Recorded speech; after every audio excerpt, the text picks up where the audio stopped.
Hey guys, Crave here. So let's look at an old game which was reborn through Kickstarter. Now, before I continue, I just want to mention that there are, well, parts of this upload might involve some stuff that can be a bit disorienting, and that's mainly because of the nature of the game.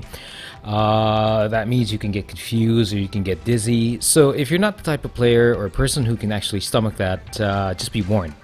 So anyway, let's get into it. Like I said, it's an old game. It's called Descent Underground, and yeah, the original form was actually Descent from years, not just years, but really quite some years back. And the developer and studio working on it is called Descendent Studios, and they put this up on Kickstarter last year for backing. Now, I did back the game mainly because I did enjoy the original version of it. Again, like I said, so quite some years back, and I'm only basically just glad that it got out of the funding phase, although it barely crossed the required amount. So I think it was around the target was around $600,000, and I think it made around 601. So whew, that's a good thing. Now you're probably asking, what is Descent? So it's a space type FPS, but I just want to make it clear that it's not TIE Fighter or X-Wing if we're looking for older games as comparison. You don't have the environmental freedom in most situations, so what Descent Underground reminds me more of is this old game also, Quake Arena from years back, where there are corridors and some central open areas or several open areas, but not entirely open, where you can blast anything that isn't a friendly. The added element here is that you have a spaceship that can move forward, backward, up, down, sideways, perform rolls, and all that. So you're not limited in terms of movement. So it has its advantages and disadvantages, but we'll get into that later.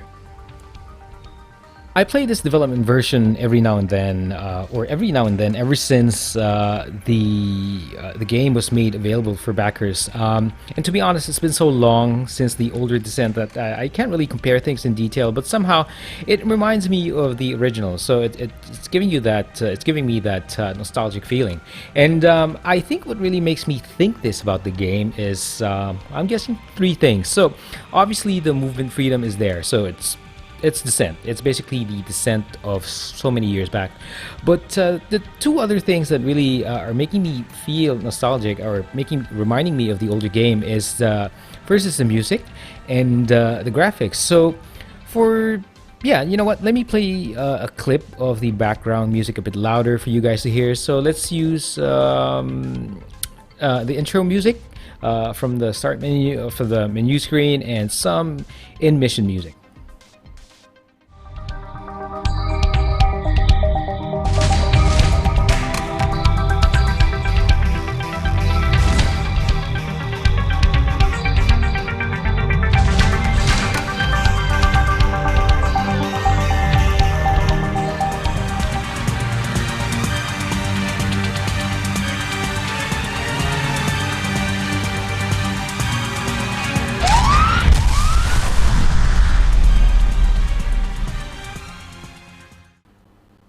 Yeah, it's got that 90s game feel in terms of the sound. Now, looking at the graphics, it's been updated, but it's not gorgeous by current standards, though it feels apt for the game that it is. I mean, I don't normally read the boards for Descent Underground, so I have no idea on what they plan to do with the visuals before launch.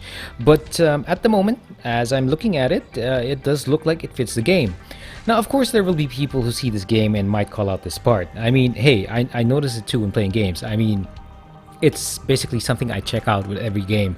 I mean, I ask questions like how are the textures, or I observe the lighting effects, what are the animations like, if there are, if it's a very character focus, what are the facial animations or the facial features like, are they good, nice to look at, and things like that. And while I know people always say that gameplay is greater than graphics, I say both have to be top-notch. And if the platform can handle it, throw everything in its direction.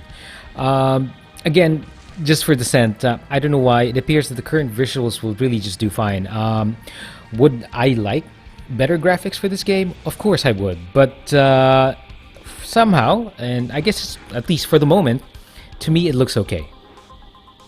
Now, Descent Underground is pretty much being promoted as very multiplayer focused. But the thing is, I don't think they gave it a whole lot of attention, or people might not just be giving it enough spotlight. But in terms of game modes, it will also have a campaign. Now, Descendent Studios is saying it's going to be an epic campaign.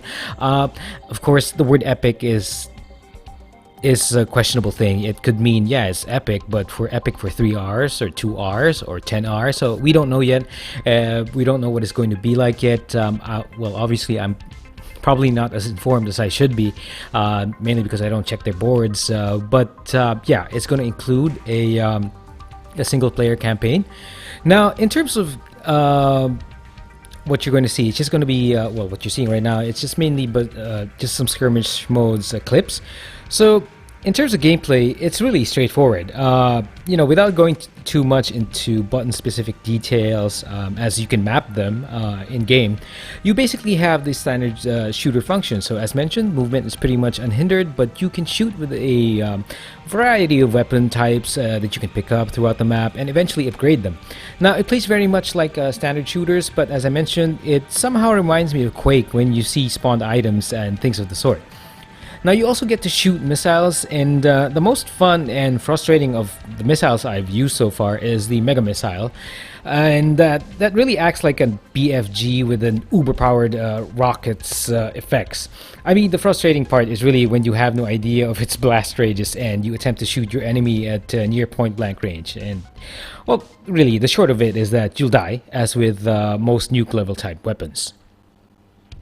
Combining movement and weapon types can feel very different if you're used to strafing or using pillars or line-of-sight objects for cover. Now, although you can do it too, just be aware, of course, that your enemies have the capability to simply get out of your shooting sight by simply moving in directions you are unable to see. So that will include getting above you or below you to destroy your little ship. And but once you get used to the gameplay, it makes for some really interesting types of movements and action sequences. And yeah, it takes some time getting used to. I always prefer playing on a mouse and keyboard, but I'm guessing this is going to work really well with the gamepad, or as they mentioned it, on a joystick. Oh, and by the way, since we're talking about peripherals, I know this game is coming out on VR, on the VR technology, but again, I have very limited knowledge on that. So just some things for you guys to be aware of. And I think I'll end it at that. So development is still ongoing, but Descent Underground is now up for early access on Steam. Again, thoughts on whether you should go for early access or not, or pre-order or not, or back a game on Kickstarter or not. It's a different discussion. But if you're interested in the game, I suggest just going through Descendent Studios' website, or checking out other uploads and other videos on what the game's like, if you really are slightly even intrigued on or checking the game out. So far it's been fun, but I'm really looking forward to the campaign mode. I want to see what Descendent Studios has in store for this game that has been reborn. Anyway, I just wanted to share this game with you guys. Let me know what you think in the comment section below, and thanks for checking out this upload.